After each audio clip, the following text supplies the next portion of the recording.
Le grand jury RTL Le Figaro LCI. Invité aujourd'hui, Yannick Jadot, candidat à l'élection présidentielle. Le débat est dirigé par Benjamin Sportouche. Bonjour à toutes et à tous et bienvenue dans le grand studio de RTL. Et d'abord un grand merci pour votre attention et votre fidélité. Selon les derniers chiffres d'audience, vous êtes de plus en plus nombreux à nous écouter. Bonjour Yannick Jadot. Bonjour. Merci d'être avec nous aujourd'hui. Et à mes côtés pour vous interroger, Marion Mourgue du Figaro. Bonjour. Marion. Et Adrien Jeanne de TF1 LCI. Bonjour Adrien. Bonjour. Cette émission est bien sûr en direct. Vous pouvez interagir à tout moment avec l'invité hashtag le grand jury. Et vos questions seront relayées en fin d'émission par Marie-Pierre Haddad dans Paroles aux électeurs. Alors Yannick Jadot, vous voyez loin. Dans votre message aux Français sur les réseaux sociaux en décembre, vous leur présentiez vos vœux pour 2027. Au sortir donc de votre premier quinquennat et d'ailleurs votre dernier, puisque si j'ai bien compris, vous militez pour un seul mandat présidentiel. Un président sans cravate d'ailleurs, comme aujourd'hui. Mais d'ici 2027, Yannick Jadot, il y a bien sûr 2022. Ça ne vous a pas échappé pour l'instant. Non, ça ne m'a pas échappé. C'est loin d'être gagné pour vous. La prise de conscience des dangers que rencontre notre planète semble désormais acquise, mais visiblement pas suffisamment pour imaginer un écolo à l'Élysée. On va en parler bien sûr. Mais d'abord, c'est fait, Yannick Jadot, Christiane Taubira est officiellement candidate. Elle participera à la primaire populaire, mais vous non, Anne Hidalgo non plus. L'union de la gauche semble donc morte et enterrée. Yannick Jadot, que répondez-vous aujourd'hui aux électeurs de gauche qui vous disent en substance « Vous êtes tombé sur la tête, vous ne pensez qu'à vous et vous nous méprisez ». Je leur réponds qu'au moment où l'actualité à chaque journal depuis une semaine, c'est est-ce que Djokovic va participer au tournoi de tennis en Australie, il y a plus de 50 degrés en Australie. C'est une canicule, on bat des records de chaleur dans l'hémisphère sud. Dans l'hémisphère nord, dans le nord du Québec, on est à moins 50 degrés. On a des amplitudes de 100 degrés sur la planète. On a battu des records cet été un peu partout. Et vous savez, les canicules, c'est une très forte mortalité. J'étais il y a quelques jours dans les Alpes avec Éric Piolle. Et là-bas, c'est pratiquement 50% des stations de ski qui ne vont plus avoir assez d'enneigement pour vivre du ski. Ce que je leur réponds, c'est que le climat doit être notre priorité absolue. Mais alors Yannick Jadot, justement, est-ce que c'est pas... Non mais pardon, parce que vous dites c'est la preuve qu'il y a une urgence. Et qu'à travers cette priorité du climat, nous allons reconstruire l'économie et nous allons réinventer et relancer la justice sociale dans notre pays. Oui, et donc, c'est ça que je réponds. Yannick Jadot, c'est un discours de campagne. C'est la seule justification profonde à ma candidature. S'il y a urgence, oui. Pourquoi, à ce point, les candidats de gauche persistent à vouloir perdre, diviser, plutôt que à s'unir pour tenter de gagner? Aucun de vous n'est en capacité, aujourd'hui, de se qualifier. Vous l'avez dit aujourd'hui. On va laisser s'installer la campagne présidentielle. On va laisser les Françaises et les Français, le 10 avril, décider qui sera au second tour. Et ma conviction, c'est qu'aujourd'hui, moi, ce que je veux faire dans cette campagne, c'est la guerre pour le climat. C'est pas la guerre avec la vieille gauche ou au sein de la vieille gauche. C'est qui la vieille gauche, pardon? C'est qui? C'est Christiane Taubira et Anne Hidalgo? Mais moi, ce que je vois, c'est que ma candidature est issue d'une primaire citoyenne qui a rassemblé 3 listes qui étaient présentes dans le dernier scrutin national que nous avons eu pré-Covid, les européennes. Il y avait 3 listes. Ma candidature est issue d'un rassemblement de ces 3 listes. Dans le spectre de la social-démocratie, qui visiblement n'a toujours pas fait l'inventaire du quinquennat Hollande, issu de ce spectre-là, il y a 3 candidatures. C'est leur sujet. C'est leur sujet, ça n'est pas le mien. Et justement, Yannick Jadot. Ma candidature, encore une fois, c'est le climat, c'est la biodiversité. Je serai la seule candidature, le seul projet politique qui nous permet de respecter la recommandation des scientifiques de ne pas dépasser 1,5 degré. Alors, justement, sur le climat, question de Marion. Vous commencez cette émission en évoquant le climat. Bien sûr. Cette préoccupation s'est installée dans le débat. Et en même temps, vous ne percez pas dans les sondages, vous n'êtes pas la seule candidature. Alors qu'est-ce qui cloche? Comment vous expliquez que vous ayez une sorte de boulevard et qu'aujourd'hui vous soyez dans une impasse avec X candidats autour de vous? Mais je suis la seule candidature écologiste. Mais elle n'est pas reconnue comme telle. Vous me parlez d'autres candidatures qui sont installés, qui ont géré, qui ont eu des mesures ou des demi-mesures ou pas de mesures sur le climat, sur la lutte pour la biodiversité, y compris sur la justice sociale, et qui ne font pas de ce sujet du climat le sujet majeur. Je suis la seule candidature écologiste dans ce pays. Je suis la seule candidature qui fait de l'écologie, de la justice sociale et de la démocratie le cœur de son projet. Est-ce qu'on peut, à un moment donné, parler... Cette campagne est en devenir, j'allais dire. Elle va commencer à s'installer. Elle va être très courte, y compris parce qu'elle est courte. Parlez aux Françaises et aux Français et ne parlons pas entre nous. Pardon, mais vous parlez par allusion, Yannick Jadot. Non, je parle pas. Gauche, mais c'est qui cette gauche vieillotte? C'est qui vous pique vos idées? C'est Anne Hidalgo. Ils sont si différents. Elles sont si différentes de vous. Anne Hidalgo et Christiane Taubira dans leur ambition écologique. Vous savez, l'écologie, on a toujours été pour le logiciel libre. Alors que des candidates et des candidats viennent chercher dans nos idées certaines idées parce que faut parler du climat, parce que ça doit être dans le spectre des sujets dont on doit parler. J'ai pas de problème à ce qu'on vienne me voler mes idées et ce qu'on vienne nous voler nos propositions. Donc on vous vole, on vient vous piller. Mais aujourd'hui, on est effectivement à moins de 3 mois du premier tour de l'élection présidentielle. Ça fait 1 an qu'on travaille.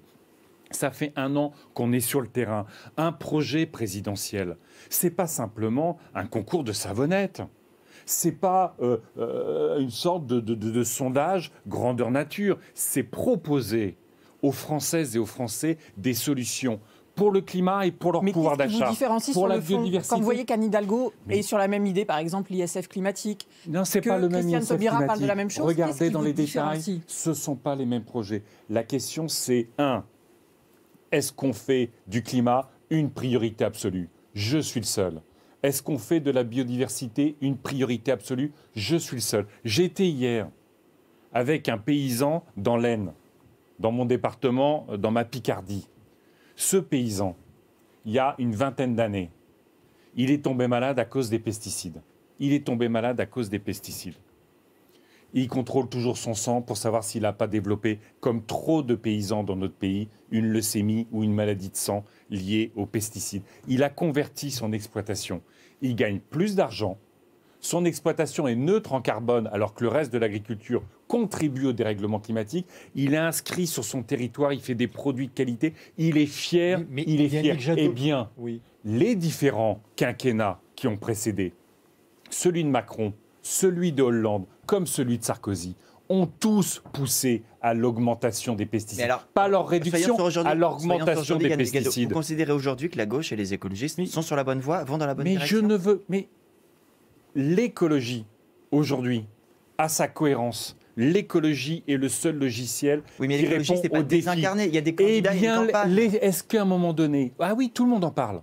Le président Macron en parle et pourtant on prend du retard. Ça restera le président de l'inaction climatique. La droite en parle, mais ils font exactement l'inverse. Ils sont pour les énergies fossiles, ils sont contre les énergies renouvelables, ils sont pour les pesticides. Et une partie, eh bien elle en parle. Eh bien tant mieux. Elle en parle mal. Mais je comprends pas. N'essayez... Non, mais vous comprenez très bien. Yannick Jadot, comment ça se fait? Avec tout ce que vous nous dites, vous n'êtes pas à 15% dans les sondages. Si vous dites l'écologie c'est moins, vous devriez être bien au-delà de vos 8% d'aujourd'hui. Vous êtes trop au fait de la politique. Vous avez trop d'expérience et de recul sur les élections pour savoir, que les sondages se plantent à chaque fois. C'est quand même assez étonnant que les sondages se plantant à chaque fois, le lendemain de l'élection, les sondeurs sont censés être prescripteurs du débat politique. Vous dites aux autres, rejoignez-moi aujourd'hui, vous le dites à Christiane Taubira, mais je dis à tous les humanistes, je dis à tous les progressistes que le seul logiciel politique cohérent, parce qu'il ne s'agit pas de faire des petites touches et puis de faire de la com'. C'est pas ça la politique. Regardez l'état du pays. Il faut être un peu sérieux quand on se présente à une élection présidentielle. Il faut avoir des réponses concrètes, crédibles pour gouverner. Pas simplement à un moment donné pour faire des réseaux sociaux ou faire des images. Je vous dis ce que je fais. Je vous dis ce que je fais. Vous avez l'air de nous dire en creux ce que ne font pas les autres. Je vous dis ce que je fais. Yannick Jadot, on vous connaît parfois à parler plus clair. Oui. Là, on est je prépare. Mais il faut décoder. Mais vous n'avez rien à décoder. Bah si. La seule chose que vous devez comprendre, et ce que comprennent aujourd'hui parfaitement les Françaises et les Français, c'est qu'il y a une gauche qui aujourd'hui règle ses comptes sur le quinquennat Hollande. Ça, Voilà. c'est Hidalgo C'est et le Taubira. spectre. Et Montebourg. Et Montebourg. C'est le spectre du quinquennat Hollande. Et vous, qui parce que c'est un arrive pas. quinquennat auquel vous avez participé, il y avait Non, des écologistes non, au gouvernement. Vous savez, on l'a quitté parce qu'il n'a pas fait d'écologie et qu'il a fini avec les lois de Concerné par ce travail. quinquennat. Donc, si vous voulez, c'est un quinquennat qui a renoncé sur l'écologie, c'est un quinquennat qui a renoncé sur la justice sociale et qui a fini, vous le savez, avec la déchéance de nationalité. Donc ça montre que la social-démocratie a démontré ses limites dans les dernières années. Moi, je prends, quand vous me parlez toujours, vous me ramenez toujours à la gauche, mes racines politiques. Vous avez raison, c'est bien la justice sociale. C'est bien les libertés fondamentales, c'est bien les conquêtes démocratiques, c'est liberté, égalité, fraternité. Ça, c'est ce qui me forge. Moi, mes racines, c'est l'école publique. Mes parents étaient instituteurs. Je suis né dans le logement de fonction de l'école du village. C'est tout ça qui me fonde. Mais aujourd'hui, ce qui peut donner une perspective à la République, ce qui peut faire que liberté, égalité, fraternité, c'est pas une langue morte, c'est une langue vivante. Que ça, ce sont des mots de jeunesse, ce sont des principes d'action dans la vie politique. C'est l'écologie qui peut apporter ça. C'est pas des schémas politiques qui aujourd'hui, malheureusement, sont soit dans une impasse, soit obsolètes. Alors, Marion Mourgue. Anne Hidalgo pointe en creux votre inexpérience du pouvoir puisqu'elle insiste sur la sienne et elle n'a cessé de rejeter la faute de la désunion sur vous. Est-ce que finalement, ce n'est pas une manière de dire qu'il y a des doutes sur votre candidature, que vous ne seriez pas à la hauteur? Qu'est-ce que vous lui répondez? Vous interrogerez Anne Hidalgo sur ce qu'elle a envie d'exprimer. Mais est-ce que vous avez l'expérience qu'elle a suffisante? Écoutez, vous dépeignez un tableau très sombre. Et il l'est sur la situation actuelle. Est-ce que vous auriez l'expérience pour rassembler tout le monde? Il y a des doutes aussi sur la candidature. C'est assez intéressant que celles et ceux qui gouvernent depuis des années, qui ont sacrifié le climat, qui ont sacrifié la biodiversité, qui ont laissé exploser les inégalités sociales, les inégalités scolaires, mais tous ceux qui ont gouverné ces dernières années. Enfin, reprenez l'hôpital public.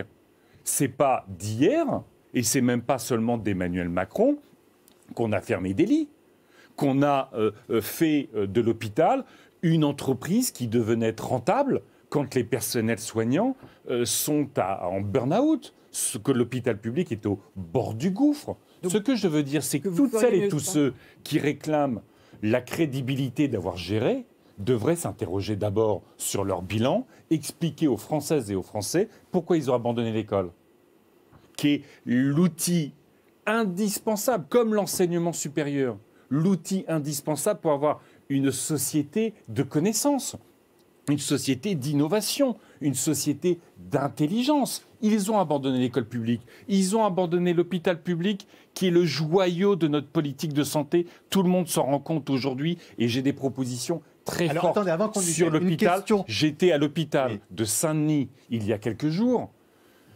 Je discutais évidemment en réanimation, les manques de moyens, les personnels qui ne sont plus là parce qu'ils sont en burn-out et qui ne sont plus recrutés, parce que les salaires sont médiocres, les conditions de travail difficiles. J'ai rencontré les chirurgiens, l'équipe de chirurgiens.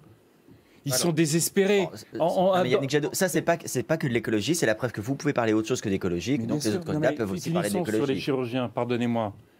Vous savez, la Seine-Saint-Denis, c'est un département difficile du point de vue social, y compris avec des cas en matière de santé, beaucoup de populations éloignées de la santé. Ils voient arriver des personnes atteintes de cancer, et ces cancers sont en train de métastaser. Ils ne peuvent pas s'en occuper aujourd'hui parce que des gouvernements ont abandonné l'hôpital public. Vous savez ce que et qu'on me fait la leçon de crédibilité de gouvernement. Vous les abandonnez parce que vous n'êtes pas capable de porter ce discours sur l'hôpital que vous avez en partage de manière unie. Arrêtez de vouloir, mais arrêtez de croire que, au fond, l'union dans les approximations, dans les ambiguïtés, avec des personnes qui n'ont jamais fait de l'écologie, le cœur de leur projet serait la martingale. On n'est pas les seuls. Ce qui est la martingale, je vais vous dire en politique, ce qui est la martingale. Notre pays est un pays politique. Notre pays est un pays de débat d'idées. Et ben moi, ce que les écologistes vont faire dans cette campagne, ils vont montrer que ce pays n'est pas condamné au suicide, comme le dit Zemmour, que ce pays, c'est un pays de victoire, c'est un pays d'innovation, c'est un pays de recherche, c'est un pays d'invention, c'est un pays de solidarité. Et nous allons démontrer dans cette campagne que l'écologie, c'est bien l'alternative au statu quo dramatique d'Emmanuel Macron et c'est bien l'alternative aux pulsions de mort de Zemmour. Nous sommes les pulsions de vie. Il n'y a pas que les candidats, il y a aussi des citoyens qui sont rassemblés derrière un label, la Primaire Populaire, qui sont plusieurs dizaines de milliers, même centaines de milliers si on prend la première vague de signatures, qui vont organiser un scrutin. Christiane Taubira a dit qu'elle y participait. Vous avez dit que vous ne participiez pas. Pour autant, votre nom sera bien soumis au vote. Est-ce que vous leur demandez de retirer votre nom ? On leur a déjà demandé. Ils font des arguments juridiques comme quoi, à partir du moment où je suis candidat à l'élection présidentielle, ils peuvent instrumentaliser mon nom. C'est une mauvaise manière, vous dites ? Bien sûr. Quand vous voulez renouveler la politique, vous respectez les personnes que vous mettez sur votre liste. D'ailleurs, ce n'est même plus une primaire, parce qu'il n'y a pas de débat. Au fond, c'est un sondage sur un corps électoral très particulier. Donc pour vous, le mais reconnaissez que ces personnes qui, il y a quelques mois, leur ambition de rassembler tout le monde, elle était forte, elle était légitime. Moi-même, j'ai rassemblé tous les dirigeants politiques, écologistes et de gauche pour parler projet. Pas simplement pour dire quelle est la meilleure savonnette qu'on va vous présenter. Est-ce que vous envisagez des poursuites contre cette primaire populaire pour faire retirer votre nom? Mais j'ai pas. Moi, je leur ai demandé plusieurs fois de retirer mon nom. Mais reconnaissez que ce soit d'ailleurs Jean-Luc Mélenchon et moi-même, on a toujours été depuis le premier jour très très clair sur le fait que nous ne participerions pas à cette primaire. Pour vous, le résultat n'aura aucune valeur. Non, mais juste sur le résultat. Qu'il y a une forme de tromperie vis-à-vis des gens qui payent parfois. Reconnaissez qu'il y a une forme de tromperie vis-à-vis des gens qui payent parfois pour participer à ce scrutin en faisant croire que finalement les personnes qui sont sur la liste pourraient accepter le résultat de ce vote. Il y a une forme de tromperie. C'est leur affaire. Moi, je veux parler aux Françaises et aux Français. Encore une fois, s'il y a un résultat clair, est-ce que pour vous, ça voudra dire quelque chose ou vous n'en ferez rien? Non, puisque j'ai jamais voulu participer à ça. Moi, j'ai jamais demandé aux militants écologistes de participer à une primaire. Je suis issu d'une primaire citoyenne. Est-ce qu'à un moment donné, sur vos antennes, on a débattu on a débattu beaucoup du contenu, je crois avec une certaine intelligence, dans le respect. Nous avons montré et notre différence et notre capacité à se rassembler autour d'un beau projet, qu'est le projet de l'écologie. Donc, moi, je suis issu d'une primaire citoyenne. À moins de 3 mois moi, ce n'est pas 2027 que je prépare, c'est 2022. À moins de 3 mois de l'élection présidentielle, je ne veux plus parler entre nous. Je veux parler aux Françaises et aux Français. Nous avons des propositions très fortes. Et je trouve que, vous voyez, il est midi 20. Non, mais attendez. Vous êtes parasité vous-même. C'est la gauche qui s'auto-parasite. Laissez-moi finir. C'est la gauche qui est kamikaze. Mais c'est vous qui me posez les questions. Non, mais c'est ce qui se passe à gauche. Moi, je vous dis de ce qui se passe à gauche. Mais parlez-moi de ce qui se passe dans l'écologie, monsieur Sportouche. Non, mais les gens voient ce qui se passe à gauche. Non, mais c'est étonnant. Non, mais c'est quand même extraordinaire. Ils se disent, mais comment ça se fait? Vous me dites que la primaire populaire parasite le débat politique, j'en conviens. Vous me dites que toutes ces histoires nous empêchent de parler aux Françaises et aux Français, j'en conviens. J'ai toujours dit que je ne participerai pas à la primaire populaire, et ça fait 20 minutes que plutôt que de parler du climat, de l'école, de la pandémie, des questions internationales qui passionnent... Yannick, vous savez, quand je suis sur le terrain... bien que les gens de gauche, on les interroge, ils sont désemparés. Quand je suis sur le terrain, vous pensez qu'on me parle de la primaire populaire ? Quand je suis avec les salariés d'une usine... Yannick, personne n'oublie sur le terrain, mais pourquoi vous n'êtes pas ensemble ? Il n'y a que les journalistes qui vous posent cette question, très honnêtement. J'étais il y a quelques jours avec l'usine SAM, la fonderie qui est en train de fermer alors qu'elle s'est réorientée vers les équipements, voitures électriques, voitures hybrides, que pendant des années Renault était donneur d'ordre. Cette usine est en train d'être délocalisée alors qu'on a besoin de ce qu'elle produit, y compris parce que ce gouvernement abandonne toute notre industrie. Eh ben, j'aimerais Et qu'on on a parle bien de ça. compris ce que vous nous avez dit, c'est que vous estimez que vous êtes sous-estimé dans les sondages, si je comprends bien. Vous dites aujourd'hui, je suis Écoutez, sous-évalué. Vous vous souvenez, par exemple, du scrutin des européennes. Oui. Le matin même, dans les sondages confidentiels, on me mettait à 7 ou 8, j'ai fini à 13,5. Bon, on nous a fait Donc le même coup. là, vous pensez que vous On allez nous a arriver fait le même coup. Vous savez, on parle beaucoup de virus en ce moment. Et je le dis aux Françaises et aux Français. Je le dis à celles et de ceux qui ont des valeurs de gauche ou celles et de ceux qui, aujourd'hui, voient bien que les urgences climatiques, sociales sont essentielles. Ne vous laissez pas contaminer par le virus de la défaite. Ce qu'on nous raconte et ce que certains dirigeants politiques racontent depuis des semaines, c'est une prophétie autoréalisatrice de défaite. Il y a de l'espoir dans ce pays. Moi, je rencontre plein de gens qui font des choses formidables. On peut gagner cette élection présidentielle. Ne vous laissez pas Yannick Jadot, contaminer par le virus puisque de vous la avez de défaite l'optimisme, et de la dépression. Votre analyse, vous serez au second tour, donc.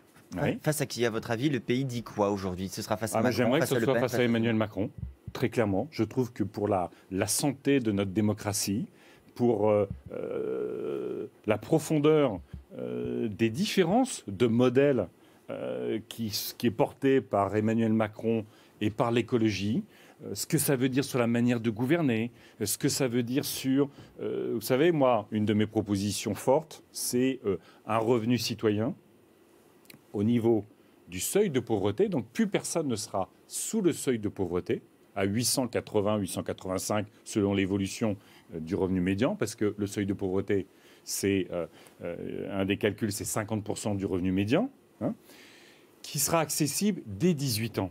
On a 40% des étudiants, notamment celles et ceux qui n'habitent plus chez leurs parents, qui sont sous le seuil de pauvreté, qui ne mangent pas, qui sautent plusieurs repas par semaine parce qu'ils n'ont pas assez d'argent. Eh bien, vous voyez la différence fondamentale, par exemple, avec Emmanuel Macron. Il considère que les jeunes sont des assistés, qu'ils ne peuvent pas bénéficier des minima sociaux. Il a sous-investi sur l'université. Ça vous choque ce qu'il a dit sur l'université, qu'il Bien faudrait sûr que peut-être c'est choquant. augmenter les moyens, Bien sûr que c'est choquant. le coût? Enfin, vous savez, Pourquoi c'est choquant? Pardon, pour faire... Oui. Est-ce qu'il ne faut pas faire payer plus ceux qui ont les moyens de payer davantage l'université? Est-ce que c'est pas ça la véritable égalité, Yannick Jadot? Ah non, l'égalité, c'est comme l'école. Alors vous pouvez considérer que... Mais pourquoi, votre raisonnement, pourquoi il ne porterait pas sur l'école primaire? Au fond, ceux qui ont les moyens, ils payent l'école. C'est le cas sur les impôts. Ceux Et qui ont le puis- plus de moyens, ils payent plus d'impôts. D'accord, c'est le cas sur les impôts. D'ailleurs, on peut dire que Emmanuel Parce que Macron a l'école est baissé les obligatoire impôts des jusqu'à plus 16 riches. ans. L'obligatoire Autre est différence. jusqu'à 16 ans, vous le savez, donc c'est une obligation que Ah. l'État doit. Est-ce Ouais, qu'à un non, mais moment non, donné, parce que votre principe- est-ce que l'équité, ça passe pas aussi par ça? Une De société- payer plus quand on a les moyens de payer plus. Non, une société, à partir du moment où on a des services publics, qu'on considère que l'éducation est au cœur absolument d'une société, de l'intelligence, de la solidarité et de l'épanouissement et de l'émancipation. À partir du moment, comme l'hôpital, ça doit rester gratuit. Emmanuel Macron, en 2017, quand il arrive au pouvoir, il sait qu'avec l'augmentation du nombre d'étudiants, il va baisser dans son quinquennat l'investissement par étudiant. Vous vous rendez compte? En 2022, au XXIe siècle, quand la compétitivité, la solidarité, la vitalité, la cohésion sociale dépend autant de l'éducation, dépend autant de notre capacité à investir sur l'enseignement supérieur, la recherche, l'innovation, il a décidé délibérément de sacrifier l'enseignement supérieur et l'université. Vous dites Ça a sacrifier augmenté la sur les jeunesse? classes préparatoires, ça a baissé sur les universités. Eh bien, c'est choquant. Et maintenant, qu'est-ce qu'il dit? Moi, j'ai sacrifié l'université et en plus, je vais créer encore plus d'inégalités sociales et scolaires à l'entrée de l'université. C'est choquant, mais ça révèle ce qu'a été Emmanuel Macron, au fond, sur la jeunesse. C'est le président le plus jeune de la Ve République et c'est le président le plus anti-jeune de la Ve République. Ça en dit long. Adrien Gindre, toujours sur l'élection à venir, bien sûr, le second tour. Sur la question des parrainages également, Ça va. oui, mais il n'y a pas que les vôtres, il y a Ah. ceux des autres candidats. Il y a par exemple Éric Zemmour qui fait valoir qu'il a certaines réticences de la part des élus. Est-ce que vous êtes de ceux, comme Anne Hidalgo ou Sandrine Rousseau, qui considèrent qu'il ne serait pas problématique qu'Éric Zemmour n'ait pas ses parrainages, ou est-ce que vous souhaitez qu'il les ait au nom du Alors, débat vous savez, démocratique? on a ce débat à chaque élection présidentielle. La réalité, c'est qu'à chaque élection présidentielle, celles et ceux qui veulent se présenter et qui existent dans le débat politique ont leur parrainage. Donc on arrête de faire ce faux débat autour des parrainages. Mais pour ma part, vous me parlez d'Éric Zemmour, vous me parlez de Jean-Luc, on parle souvent de Jean-Luc Mélenchon. Quand on est partie prenante comme ça du débat politique, il faut que le débat d'idées aille jusqu'au bout. Donc qu'ils aient leurs 500 signatures. Qu'ils puissent se présenter à l'élection présidentielle. Donc quand Sandrine Rousseau dit que c'est pas grave pour la démocratie, ça vous gêne? Non, elle critique Éric Zemmour, elle a raison. Non, elle dit s'il n'a pas les 500 parrainages, il est condamné, il a été condamné pour incitation à la haine raciale. Regardez. Est-ce que ça devrait l'empêcher? Est-ce que ça devrait l'empêcher de se présenter? C'est pas la loi aujourd'hui. Mais je pense qu'effectivement, un candidat ou une candidate qui serait condamné pour des faits qui sont tellement à l'opposé des valeurs de la République, que je pense que ça devrait être disqualifiant. Mais ça, c'est aux électrices et aux électeurs de le dire. Mais vous souhaitez qu'il ait ces 500 signatures? Moi, je veux que le débat politique ne soit pas tronqué par des règles qui, à la fin, n'ont jamais empêché personne de se présenter. Même la salle, il a ses signatures. Donc, même Nathalie Arthaud et l'autre, ils ont leurs signatures. C'est une comédie que joue Zemmour? Non, ça peut être compliqué à trouver. Mais à la réalité, à la fin, c'est qu'ils finissent toujours par trouver. Jean-Marie Le Pen a déjà été empêché de se présenter pour une question de parrainage en 81, je crois, de mémoire. On pourrait vérifier ça. On pourrait vérifier. Il a plutôt une bonne mémoire, vous savez, Adrien Jean. Mais on va vérifier. Il n'était pas né. Ça ne nous empêche pas de connaître l'histoire, heureusement. Mais dites-moi, vous dites tout à l'heure que Éric Zemmour était animé par des pulsions de mort. Oui, bien sûr. C'est-à-dire? Mais écoutez, tout son discours est mortifère. D'ailleurs, il en a fait un best-seller, ça s'appelle Le suicide français. Qu'est-ce qu'il raconte, en fait? Il émet en permanence, effectivement, des pulsions de haine, des pulsions d'enfermement, de rétrécissement, des pulsions qui visent à exclure de la société, on l'avait bien compris, les musulmans, ça a été tout le début de sa campagne, et puis maintenant, y compris les handicapés. Ça le disqualifie, selon vous? Et moi, ça le disqualifie politiquement. Si vous voulez, quelqu'un qui, à un moment donné, est autant, au fond, à l'opposé de ce qui doit être la fierté française, à l'opposé de notre devise liberté, égalité, fraternité, à l'opposé même, au fond, d'une lecture lucide de l'histoire de France. Ce que raconte Zemmour, c'est que notre pays est en train de disparaître, que notre pays, c'est le grand remplacement. Eh bien, écoutez, moi, je veux plutôt faire du sujet du grand réchauffement l'alternative au fantasme du grand remplacement. Notre pays ne disparaît pas. Notre pays est fort. Sur tous les territoires, des gens qui font des choses extraordinaires. Moi, je ne veux pas que le best-seller de notre pays, ça soit le suicide français, ça soit la victoire française. Yannick Jadot, juste avant la pause, je confirme en effet après vérification par Marie-Pierre Haddad qui est en régie qu'en 1981, Le Pen a bien été empêché de se présenter parce qu'il n'avait pas assez de parrainage. C'était il y a un peu plus de 40 ans. Mais vous voyez, même quand on a cet âge-là, au moins on peut avoir de la mémoire. On se retrouve dans quelques instants pour la seconde partie de ce grand jury de Yannick Jadot. On parlera pouvoir d'achat. Sur Wikipédia. On parlera pouvoir d'achat tout de suite. Dans un dictionnaire aussi.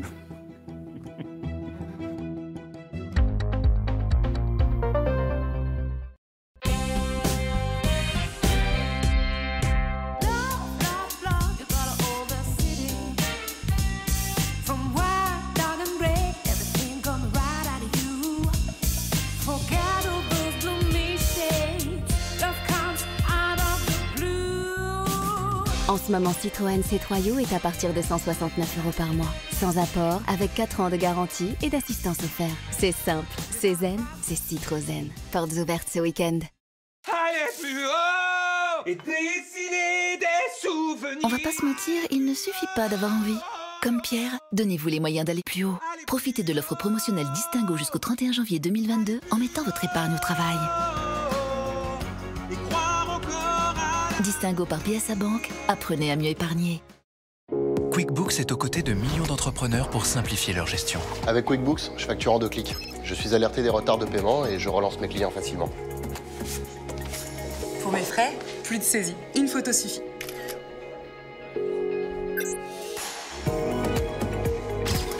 Ma trésorerie, je la suis en temps réel avec mon expert comptable. Gagnez du temps et concentrez-vous sur votre activité avec QuickBooks. QuickBooks, votre allié comptabilité. Découvrez nos offres sur quickbooks.fr.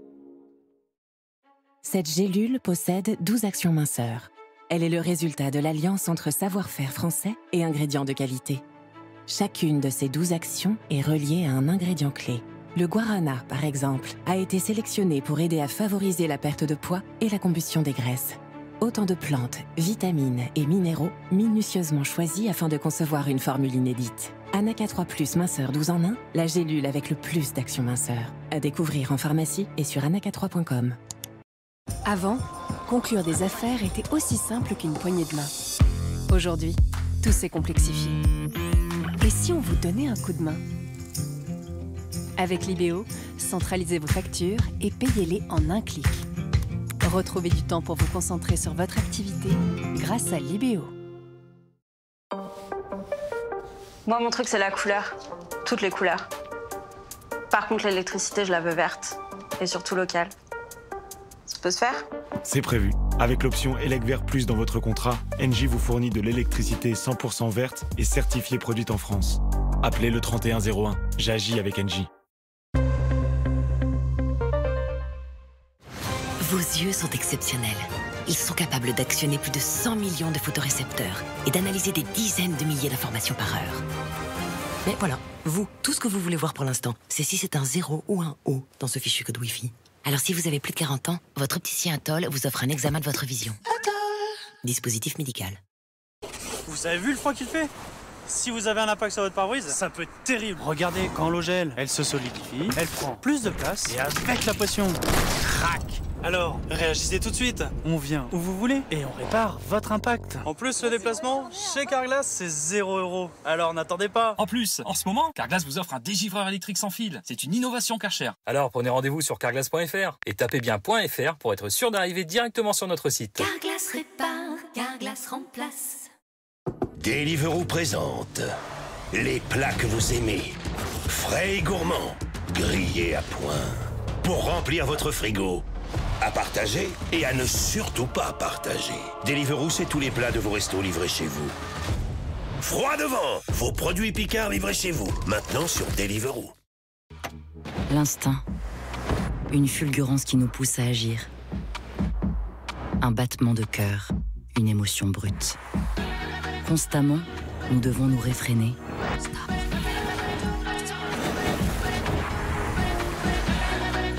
Mais rien ne nous amène plus loin que notre voix intérieure.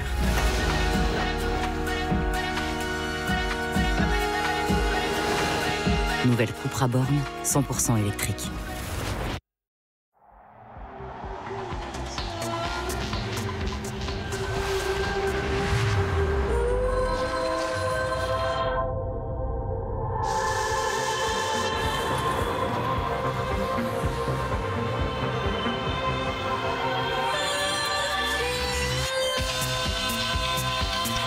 Sublimez l'instant. Nouveau Lexus NX hybride ou hybride rechargeable.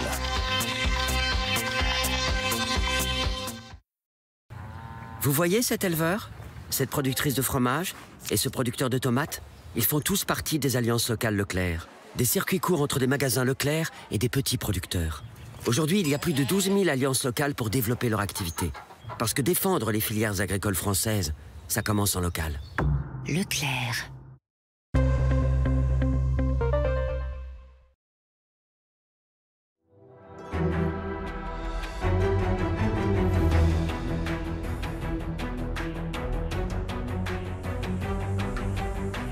Suite du grand jury RTL Le Figaro LCI. Invité aujourd'hui, le candidat à l'élection présidentielle, Yannick Jadot. Le débat est dirigé par Benjamin Sportouche. Avec à mes côtés Marion Mourgue du Figaro et Adrien Gindre de TF1 LCI. On en vient au pouvoir d'achat et d'abord à l'électricité, puisque la facture d'électricité aurait pu augmenter considérablement. Le gouvernement a fait en sorte que ce ne soit au final que 4% d'augmentation. Yannick Jadot, est-ce que vous, président, qu'auriez-vous fait? Est-ce que vous auriez dit aux Français, écoutez, c'est le vrai prix de l'énergie, il faut le payer, de manière à encourager à une limitation de la consommation et une sobriété énergétique? Est-ce que vous auriez laissé le prix de l'électricité à son véritable coût, à son coût réel? C'est-à-dire plus 40% d'augmentation.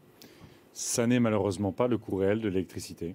Ah, c'est plus que ça? Ah non, non. C'est-à-dire qu'en fait, en réalité, aujourd'hui, l'urgence qui est devant nous, c'est de reprendre le contrôle sur le marché de l'électricité ou sur les prix de l'électricité, Donc, il y a une mesure urgente à prendre, et ça tombe bien, Emmanuel Macron préside le Conseil de l'Union européenne, c'est de remettre en cause les directives européennes sur le marché de l'électricité, qui fait qu'on paye le coût de l'électricité.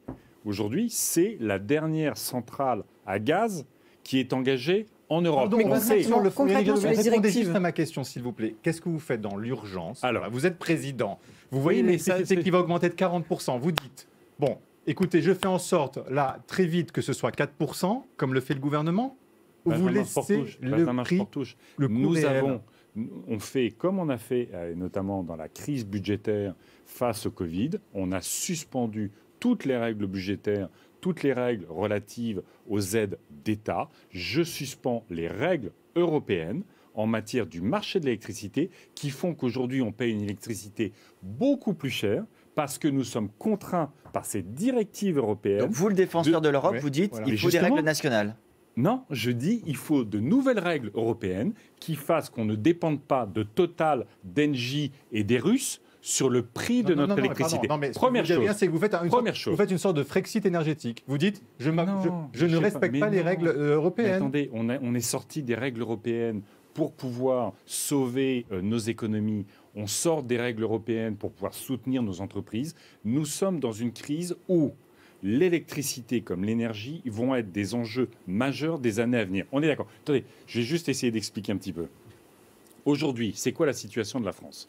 On est en déficit de production d'électricité parce que notre parc nucléaire souffre terriblement de son vieillissement et des problèmes de sûreté. Nos plus gros réacteurs sont à l'arrêt parce qu'ils ont des problèmes de sûreté.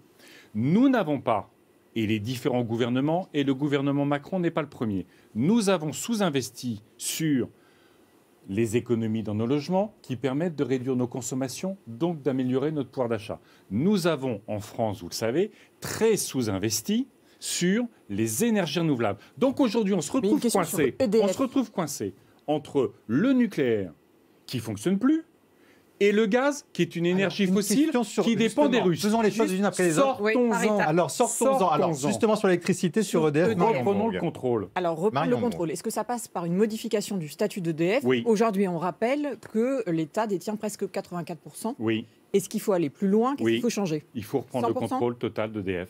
Il Il faut remettre EDF comme un établissement public, industriel et commercial, un EPIC. Mais qu'est-ce que ça changerait par rapport à aujourd'hui, où finalement l'État a réussi à imposer ce qu'il voulait ? Est-ce que on passe notre temps à regarder, quand l'État ferme une centrale nucléaire, on paye des indemnités astronomiques à EDF et aux actionnaires. Aujourd'hui, vous avez un opérateur EDF qui est en train de faire, à travers les décisions du gouvernement, est en train de se faire harakiri pour que EDF, pour que Total et Engie fassent des records de bénéfices et versent des dividendes astronomiques à leurs actionnaires. Et donc ça coûte combien d'avoir 100% d'EDF pour le budget On est d'État autour de 5-6 milliards. C'est beaucoup moins cher que les 6 milliards pour les 15% restants dont l'État n'est pas actionnaire. Écoutez, regardez la capitalisation boursière d'EDF. Vous savez, les électriciens voisins, vous prenez un groupe comme Enel, vous voyez, le grand électricien italien. Lui, il a choisi de faire la transition énergétique, efficacité renouvelable. En 10 ans, il a multiplié par 4 sa capitalisation boursière. Côté EDF, il n'y aura plus de fournisseurs d'électricité privés. Mais si, c'est pas, on arrête avec les pas autres. un monopole de production électrique. Ce que je veux, c'est que EDF devienne un outil stratégique puissant, cohérent, au service de la transition énergétique. J'ai proposé, sur les questions de pouvoir d'achat, vous le savez, plutôt que de baisser la fiscalité pour tout le monde, j'ai proposé un chèque énergie de 300 € pour les 6 millions de familles les plus pauvres, les plus impactées par la hausse des coûts de l'énergie. Ça, c'est la mesure conjoncturelle. L'autre mesure conjoncturelle, c'est qu'on arrête de dépendre des yo-yo et des stratégies de chantage des Russes et des autres sur le gaz. qu'on reprenne le contrôle de notre destin c'est une annonce énergétique. importante, c'est-à-dire vous dites on reprend le contrôle total, renationalisation totale d'EDF. Oui. C'est ce que vous souhaitez. Parce que l'électricité est devenue un bien commun qui est produit notamment par les centrales nucléaires, vous le savez. Il y en a quelques-unes qui peut être produit par les centrales nucléaires, on va y venir, qui peut être produit par des énergies renouvelables. On va y venir. Mais écoutez, vous avez raison, c'est bien notre problème. Alors, c'est bien notre problème. Juste, mais qu'est-ce que vous, président, ça veut dire quoi? Vous fermez combien de centrales nucléaires dès que vous arrivez à l'Élysée? Je ne ferme pas de centrale nucléaire en arrivant à l'Élysée. Vous ne fermez pas les plus anciennes, par exemple? Mais je vous pose la question. Vous dites qu'il va falloir les fermer. Alors, je vais vous répondre. On investit massivement sur la rénovation des logements. Vous savez qu'on a pris beaucoup de retard. Le meilleur bouclier énergétique pour les familles françaises, c'est qu'on investit sur l'isolation de leur logement. Ce gouvernement ne le fait pas, et notamment pour... Vous savez, on a près de 6 millions de ménages qui vivent en précarité énergétique. C'est-à-dire qu'ils n'arrivent pas à se chauffer correctement en ce moment. C'est dramatique du point de vue de la santé, du confort et de tout. Bon, bref. Donc, on investit massivement. 2 millions de familles les plus précaires verront leur logement rénové sans coût pour elles. Et ça coûtera combien à l'État? Ça coûte autour de 3, 4 milliards, 5 milliards. On investit massivement là-dessus. Et vous savez, c'est rentable. Parce que quand l'État français aujourd'hui emprunte de l'argent à 40 ans, c'est quasiment à taux zéro. Investir sur la rénovation, c'est rentable à 25 ans. Et pour les ménages, c'est 5, 600, 700 euros d'économie par an. Si on revient Donc sur on les investit centrales, là-dessus. vous dites, je n'en ferme pas. Deuxièmement, on déploie massivement les énergies renouvelables. Une éolienne offshore, même pas connectée en France, 5500 en mer du Nord. On met le paquet sur le photovoltaïque, sur nos écoles, sur nos bâtiments. Vous faites que de l'offshore ou vous faites aussi sur Terre? Mais Jean-Luc Mélenchon, la semaine dernière à votre place, disait que de l'offshore parce que franchement, sur la Terre, les gens n'en veulent pas. Ça dépend où. Ça dépend où. Vous voyez, j'étais hier, je vous le disais, dans l'Aisne, du côté de Montcornet. Vous avez beaucoup d'éoliennes autour de Montcornet. Sur aussi peu d'espace, il y en a trop. Mais il y a des terrains. Vous savez que, par exemple, ce gouvernement a choisi d'exclure de déploiement d'éoliennes autour des radars militaires. On est passé de 30 à 70 km. Vous avez 70% du territoire français où on ne peut pas installer une éolienne à cause des radars militaires, ce qui n'existe dans aucun autre pays européen. Tout ça pour dire quoi? On a besoin d'hydraulique, on a besoin de géothermie. Les pompes à chaleur, ça marche bien. On a besoin de biomasse, on a besoin d'énergie marine. Tout ça, ça doit se développer. Et progressivement, Monsieur Sportouche, puisque vous me posiez la question, progressivement, on ferme les centrales nucléaires dont nous n'aurons plus besoin, sans remettre en cause. Il y en a qui sont déjà mises en cause pour être dangereuses aujourd'hui. Est-ce que ça, c'est sûr qu'on commence par... Alors, c'est très compliqué aujourd'hui, reconnaissez, de savoir quelles sont les plus dangereuses. Puisque vous avez Civaux, Chooz et maintenant Penly, où là, on a des réacteurs nucléaires. C'est censé être les plus récents, sont les plus gros. Oui. C'est censé être les plus récents. On est en train de découvrir potentiellement des problèmes génériques. Donc pour vous, ce n'est pas forcément les plus anciennes qui sont dangereuses. De corrosion qui remettent en cause profondément la sûreté des réacteurs nucléaires. Donc, spontanément, on va se dire on va fermer les plus vieilles.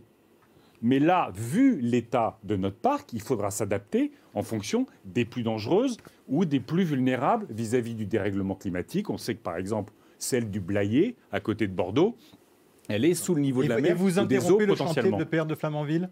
Ah bah aujourd'hui, c'est une cata. Oui, on a compris, mais qu'est-ce que vous faites? C'est étonnant, ça veut dire... Qu'est-ce que vous avez compris? On a compris que ça coûtait beaucoup. Je me demande si Yannick Jadot... Bah voilà, ça a coûté quand même 10 milliards. Donc maintenant, est-ce que Yannick Jadot... Ça a coûté 10 milliards au bas mot. Alors, mais la Cour des comptes, c'est 20 milliards. Alors, ça coûtera peut-être 20 milliards. Mais pour autant, je vous pose la question, ça, c'est de l'argent public. Est-ce que vous dites, oui, voilà, je reconnais. Même si c'est 10 milliards, eh ben, j'arrête tout. Il ne faut pas aller jusqu'au bout. On y est presque. Attendez, on y est presque. Oh bah, on a quand même avancé un peu. Oui. L'EPR de Flamanville, il devait tourner en 2012 et nous coûter 3,3 milliards. Non, mais personne ne conteste qu'il y a un souci. Voilà. La question, c'est qu'est-ce qu'on fait pour la suite ? C'est bien de rappeler. Mais ça, on l'a rappelé. On vous dit 10 milliards, vous dites 20 milliards. Là, on ne sait pas quand est-ce qu'il va pouvoir démarrer. Oui. On ne sait pas. S'il démarrait en 2023, ce qu'ils nous promettent, il s'arrête dès 2024 parce que même le couvercle de la cuve, il faut le changer. Et selon la Cour des comptes, On est à 20 milliards. Vous vous rendez compte? Mais donc vous ne nous avez pas dit si vous arrêtez tout, si vous Oui, continuez. vous arrêtez parce Ça qu'y coûte moins compris. cher d'arrêter aujourd'hui pour vous. Mais parce qu'il est dangereux ce réacteur. Ah, en Enfin, plus, il est dangereux. Mais vous savez qu'il y a des enquêtes sur le réacteur EPR en Chine? Parce que il y a des fuites. On avance. Qui ont été... On a compris. Donc, Non, mais vous n'avez pas compris. Bah, si, on a compris que c'est dangereux. Non, mais vous vous rendez compte. Vous vous EPR. rendez compte, c'est quand même extraordinaire. On a un EPR, c'est un fiasco absolu. C'est un fiasco absolu. Personne, pas un ministre, pas un responsable d'EDF n'est devant une commission d'enquête pour justifier des 17 vous voulez milliards. une commission d'enquête parlementaire? Bien sûr. Ah bah écoutez, c'est bien de le dire. Je ne sais pas si vous l'avez déjà dit, mais vous voulez une commission d'enquête parlementaire? Mais bien pour sûr. que Mais moi, j'aimerais, y compris, moi, j'aimerais viennent devant cette commission, par exemple. Mais c'est quand même le minimum. Vous vous rendez compte que 17 milliards, c'est presque le budget de l'enseignement supérieur. Et vous avez des gens qui brassent les milliards d'euros d'argent public sans jamais rendre de compte. Et vous avez un président de la République comme Zemmour. Ils ont le même programme nucléaire. Macron, Zemmour, le même programme nucléaire. On va en faire 6 ou 10 de plus. Peut-être que sur le nucléaire. Oui, enfin, ils ont le même programme nucléaire. Justement, sur Emmanuel Macron, sur l'écologie, il y a un fiasco, et vous en faites 6 fois plus, en considérant que 6 fiascos, ça peut être un succès. Vous allez vous retrouver avec Emmanuel Macron au Parlement européen à Strasbourg mercredi. Qui d'ailleurs n'a encore rien dit sur le nombre de réacteurs qu'il veut construire, mais passons. On voit bien qu'il y a la volonté de faire de cette présidence française de l'Union européenne un moment de main tendue écologique, puisque du côté d'Emmanuel Macron, on dit que dans une logique de rassemblement pour inventer une écologie compatible avec la croissance économique et la justice sociale, vous pourriez travailler ensemble, il pourrait travailler au-delà de sa propre majorité aujourd'hui. Est-ce que vous êtes prêt, avec Emmanuel Macron, à faire de cette présidence française un succès écologique? Mais je suis parlementaire européen. On se bat pour que l'Europe ce soit un succès. On se bat depuis des années pour que l'Europe soit une Europe du climat, de la réindustrialisation, de la justice sociale. Donc moi, je me battrai toujours au service de l'Europe parce que c'est au service de la France. Mais Emmanuel Macron, vous savez, j'étais à Glasgow sur le climat, la grande conférence sur le climat. Qu'est-ce qui s'est passé à Glasgow? J'en ai fait pas mal des COP, des conférences sur le climat. Et pour la première fois dans l'histoire des COP, vous savez, c'est l'Union européenne qui négocie en notre nom.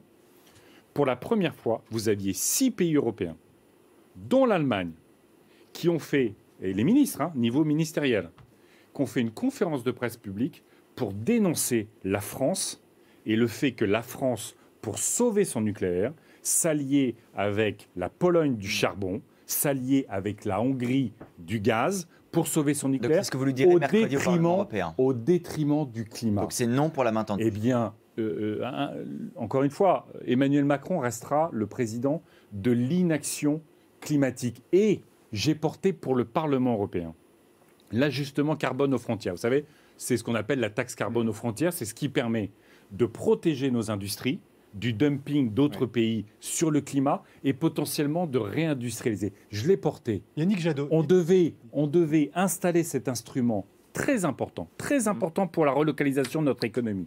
Très important. On devait l'installer dans les années qui viennent. Et ce que porte Emmanuel Macron, c'est une phase de transition jusqu'en 2036.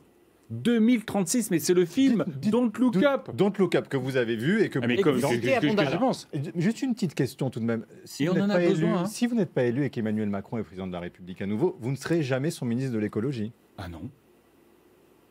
Parce que vous savez qu'on dit chez certains proches d'Emmanuel Macron qu'en effet, il peut y avoir des rapprochements à un moment donné. Est-ce qu'à un moment donné... Ça n'existera pas. On a fait le début de l'émission parce qu'on voit que Barbara Pompili, que vous connaissez bien, est devenue sa ministre de l'écologie en étant à Europe Écologie Les Verts. On se dit peut-être sur un malentendu, ça peut vous arriver. Sur un malentendu, mais en fait, il n'y a pas de malentendu. Il n'y a pas de malentendu. Vous savez, ça fait 30 ans que je suis écolo. Je pense qu'on peut me faire beaucoup de critiques sur plein de choses, probablement, mais on ne peut pas m'enlever ma conviction écologique. On ne peut pas m'enlever que depuis 30 ans, je me bats pour que le climat soit au cœur de nos politiques publiques. Et je me bats, je l'ai dit, avec les entreprises. Regardez, on parlait du prix de l'énergie. Regardez ce qui se passe même dans les boulangeries. Face au prix de l'énergie, face au prix du blé, du fait du dérèglement climatique qui a aussi explosé. La baguette à 29 centimes, pour vous, c'est une aberration? C'est honteux. C'est honteux pour les boulangers. C'est honteux pour la bonne bouffe. C'est honteux pour toutes celles et tous ceux, pour les paysans. Et pour le pouvoir d'achat des plus modestes, il y a des gens qui n'ont pas forcément un budget infini. D'accord, et on sacrifie les boulangers? Enfin, vous pensez que c'est rentable pour Leclerc? C'est un coup de com' dangereux pour vous. C'est un coup de com'. Enfin, Monsieur Leclerc est milliardaire. Non, mais ceux qui vont acheter leur baguette à 29 centimes, est-ce qu'ils ne pensent pas au coût de com', ils pensent à leur porte-monnaie, Yannick Jadot? D'accord. Ben et alors, vous payez comment les paysans demain? Non, mais à un moment donné, la question, c'est la cohérence. La question, c'est pas de payer les choses sous leur prix de production. Enfin, si on veut qu'il n'y ait plus d'emplois, si on veut qu'il n'y ait plus d'artisans, vous savez, c'est facile. On peut mettre Michel-Édouard Leclerc et ses coups de com' qui sont, je les trouve, assez très opportunistes. Et voilà. On peut avoir juste des entrepôts Amazon avec des produits chinois dedans, et puis on verra la société dans laquelle on vivra. Il n'y aura plus de libraires, il n'y aura plus de boulangers, il n'y aura plus d'industrie française, parce qu'y compris ce gouvernement la sacrifie au profit de la Chine. Il n'y aura plus d'agriculture, on importera tout du Brésil. Et d'ailleurs, on peut vouloir cette société-là. Ça s'appelle le libéralisme. Ça s'appelle le libéralisme. Moi, c'est pas mon modèle. Président, et on compte sur vous, c'est un pour ou contre. Vous, président. Le grand jury. Vous, président. Yannick Jadot, pour ou contre l'arrêt de tous les projets d'autoroute en cours? A priori, oui. Je n'ai pas toute la liste des projets d'autoroute, mais tous les contournements qu'il y a autour de Rouen, malgré les élus locaux, tout ça, c'est aberrant. 23 aujourd'hui, projets d'autoroute en cours. En tout cas, il y a des grandes entreprises qui se font beaucoup d'argent sur les autoroutes au détriment du pouvoir d'achat des Français et au détriment vous voulez renationaliser les autoroutes aussi? Je pense que ça serait une bonne idée, oui. Donc, je pense que ça serait une bonne idée. En tout cas, la façon dont Emmanuel Macron a en permanence négocié les concessions autoroutières au profit des sociétés d'autoroutes au détriment des automobilistes est profondément choquant. Pour ou contre l'arrêt de tous les projets de ligne à grande vitesse?